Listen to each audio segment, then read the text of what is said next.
सुप्रभात बच्चों।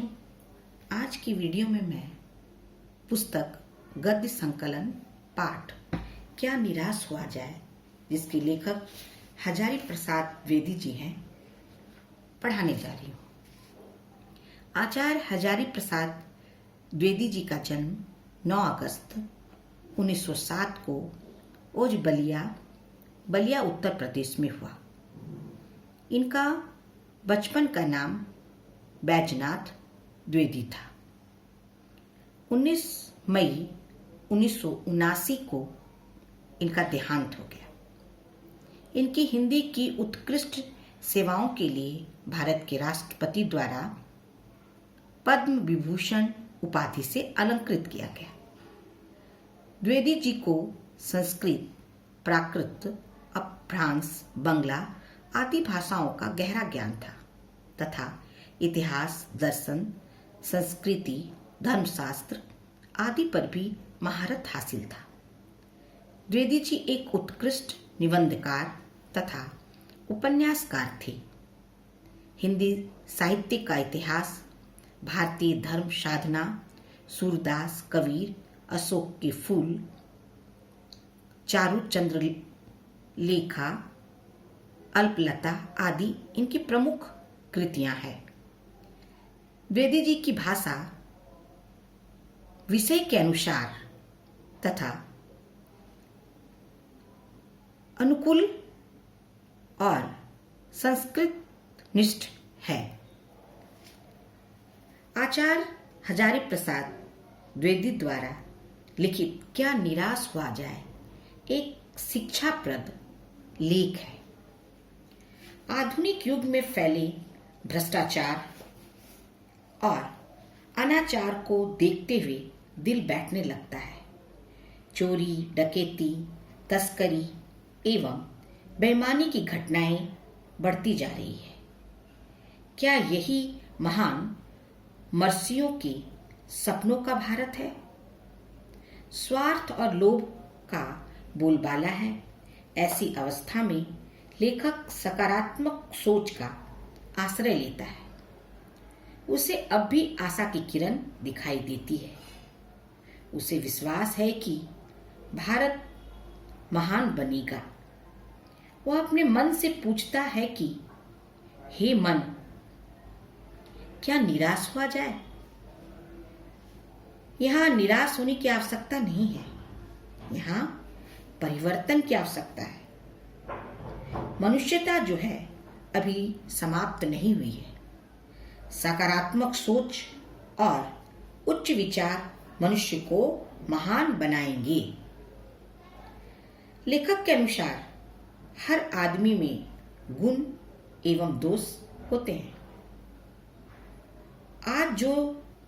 आज के लोग जो हैं वो गुणों की अपेक्षा दोषों पर अधिक ध्यान देने लगे हैं।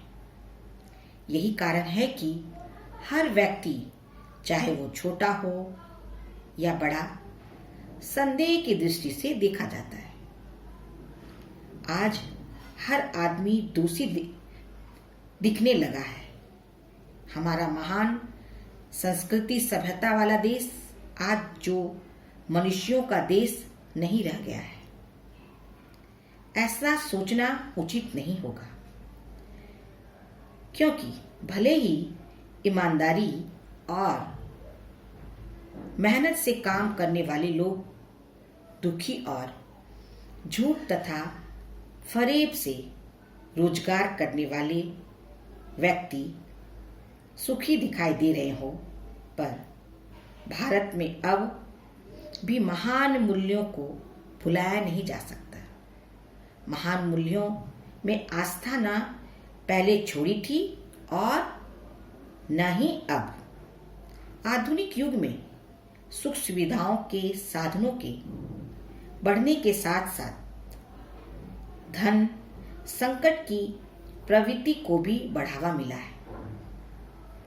हमारे देश भारत में भौतिक वस्तुओं के संग्रह को इतना महत्व नहीं दिया गया जितना आंतरिक तत्व आत्मा को। मन और बुद्धि को संयम में रखने का प्रयास सदा से किया गया है। करोड़ों गरीब लोगों की हीन अवस्था को दूर करने के लिए कायदे कानून बनाए गए। कृषि, उद्योग, व्यापार, शिक्षा और स्वास्थ्य के क्षेत्र में उन्नति करने के लिए लक्ष्य और आदर्श रखे गए, परंतु थोड़े से लोगों के लोभ के कारण लक्ष्य जो है खटाई में पड़ गई है। फिर भी भारतवर्ष के पुराने आदर्श और अधिक स्पष्ट दिखाई दे रहे हैं। भारतवर्ष में कानून को धर्म के रूप में देखा गया है। आज दोनों में अंतर कर दिया गया है। फिर भी लोग यह अनुभव करते हैं कि धर्म जो है कानून से बड़ी चीज है। आज भी सच्चाई, सेवा और ईमानदारी के मूल्य बने हुए हैं। लोग आज भी एक दूसरे से प्रेम, सेवा, सम्मान, सहायता करते हुए नहीं कतराते। आज समाचार पत्रों में भ्रष्टाचार के प्रति क्रोध है या दूसरे दोषों का पर्दाफाश हो रहा है, यह सिद्ध करता है कि लोगों की अब भी धर्म में आस्था है।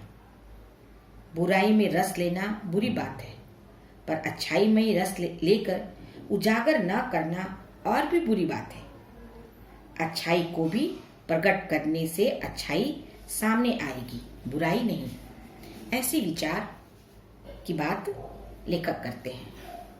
लेखक ने यह दर्शाने के लिए कि संसार में ईमानदारी और सच्चाई लुप्त नहीं हुई है, एक आप बीती बात बताई है।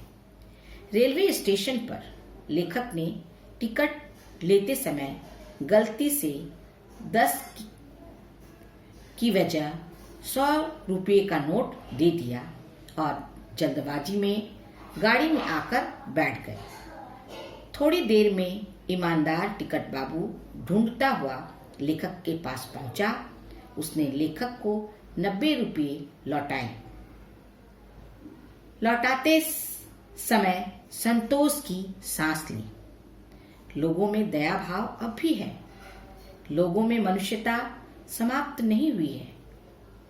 इसके लिए लेखक आप बीती सुनाते हैं। एक बार लेखक अपनी पत्नी और 3 बच्चों के साथ बस यात्रा कर रहे थे। मंजिल से 8 किलोमीटर पहले बस खराब हो गई। जंगल का रास्ता और रात के 10 बजे का समय। कंडक्टर बस के ऊपर चढ़ा और एक साइकिल लेकर चलता बना। यात्री सब घबरा रहे थे। लोगों को ड्राइवर और कंडक्टर पर संदेह होने लगा कि ये जो है डाकुओं के साथ मिले हुए हैं। ड्राइवर को पकड़कर मारने की कोशिश की गई, पर लेखक ने उसे लोगों से कहकर बचा लिया। थोड़ी देर में एक खाली बस लेकर कंडक्टर पहुंचा। वह साथ में पानी और दूध बच्चों के लिए लाया था। यात्रियों की जान में जान आई। उन्होंने कंडक्टर को धन्यवाद दिया और ड्राइवर से माफी मांगी। 12 बजे से पहले सब लोग बस अड्डे पहुंच गए। लेखक के साथ जीवन में ठगी, धोखेबाजी और विश्वासघात भी हुआ। लेखक उनको याद करके दुखी होने के स्थान पर अकारण लोगों द्वारा की गई सहायता को याद करके गदगद होता है। निराश मन को ढांढस देता है। लेखक का कहना है कि मनुष्य द्वारा बनाई गई कई विधियां यानी ढंग गलत नतीजे तक पहुंच रही है। उन्हें अच्छा बनाने के लिए बदलना होगा। निराश होने की जरूरत नहीं है। आशा की ज्योति बुझी नहीं है। भारत को महान बनना है और भारत महान बनेगा। निराश होने की आवश्यकता नहीं है। धन्यवाद चिल्ड्रन।